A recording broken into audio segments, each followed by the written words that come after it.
Istanbul, দুই মহাদেশের শহর, ইতিহাস, সাম্রাজ্য আর ইসলামী স্থাপত্যের এক জীবন্ত জাদুঘর। আজ আমরা এসেছি অটোমান সাম্রাজ্যের এক তরুণ কিন্তু অত্যন্ত প্রভাবশালী সুলতানের সমাধিতে, আহমদ প্রথম, যিনি নির্মাণ করেছিলেন পৃথিবীর অন্যতম বিখ্যাত মসজিদ, ব্লু মস্ক।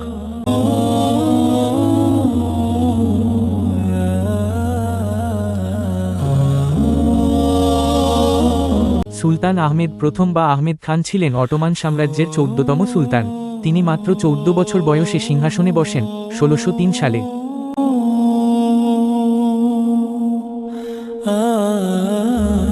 তিনি নির্মাণ করেন বিখ্যাত সুলতান আহমেদ মসজিদ, যা আজ সারা পৃথিবীতে ব্লু মসজিদ নামে পরিচিত।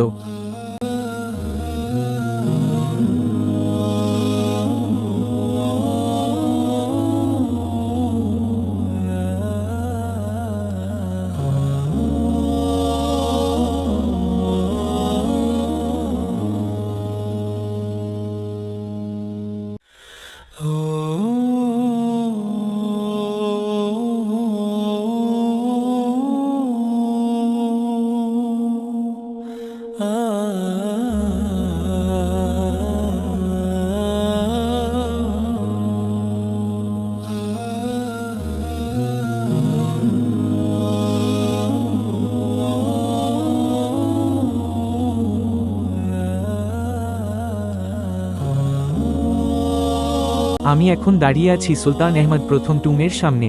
এই সমাধিটি ব্লু মসজিদের ঠিক পাশেই অবস্থিত। সমাধিটি তৈরি করা হয় 1619 সালে, সুলতানের মৃত্যুর কিছু বছর পরে। অটোমান সমাধিগুলো শুধু কবরস্থান নয়, এগুলো ছিল শিল্প, ধর্মীয় সৌন্দর্য আর সাম্রাজ্যিক মর্যাদার প্রতীক। এই সমাধির ভেতরে ঢুকলেই চোখে পড়বে অটোমান শিল্পকলার অপূর্ব নিদর্শন। নীল সবুজ ইজনিক টাইলস, ক্যালিগ্রাফি আর সুন্দর গম্বুজ, সবকিছুতেই রাজকীয় ছাপ। দেয়ালে কোরআনের আয়াত লেখা রয়েছে মণিমুগ্ধকর আরবি ক্যালিগ্রাফিতে। এখানে শুধু সুলতান আহমেদ প্রথম নন, তার পরিবারের আরও অনেক সদস্যের কবর রয়েছে। ইতিহাসবিদদের মতে এখানে তার স্ত্রী ও সন্তানদেরও সমাধি রয়েছে। অদ্ভুত হলেও সত্য, সুলতান আহমেদ প্রথম খুব অল্প বয়সেই মৃত্যুবরণ করেন। মাত্র 27 বছর বয়সে শেষ হয় তার জীবন, কিন্তু তার রেখে যাওয়া স্থাপত্য আজও অটোমান সাম্রাজ্যের গৌরবের গল্প বলে।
সুলতান আহমেদ প্রথম যখন এই মসজিদ নির্মাণ শুরু করেন, তখন তার বয়স ছিল খুবই কম। তৎকালীন সময়ে সমালোচকরা বলতেন, একজন তরুণ সুলতান এত বড় প্রকল্প কিভাবে সফল করবেন। কিন্তু আজ, শত শত বছর পরেও, তার নির্মিত মসজিদ পৃথিবীর অন্যতম দর্শনীয় ইসলামী স্থাপত্য। অদ্ভুত হলেও সত্য, সুলতান আহমেদ প্রথম খুব অল্প বয়সেই মৃত্যুবরণ করেন। মাত্র 27 বছর বয়সে শেষ হয় তার জীবন, কিন্তু তার রেখে যাওয়া স্থাপত্য আজও অটোমান সাম্রাজ্যের গৌরবের গল্প বলে।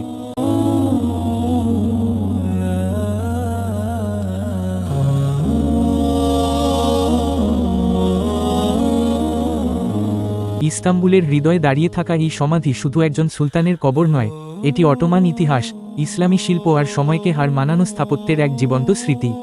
ভিডিওটি ভালো লাগলে লাইক দিন, শেয়ার করুন, আর সাবস্ক্রাইব করতে ভুলবেন না। আমার ফেসবুক পেজ ও ইউটিউব চ্যানেলের নাম জুনেদ চ্যাপ্টার। আবার দেখা হবে ইতিহাসের আরেকটি অসাধারণ স্থানে।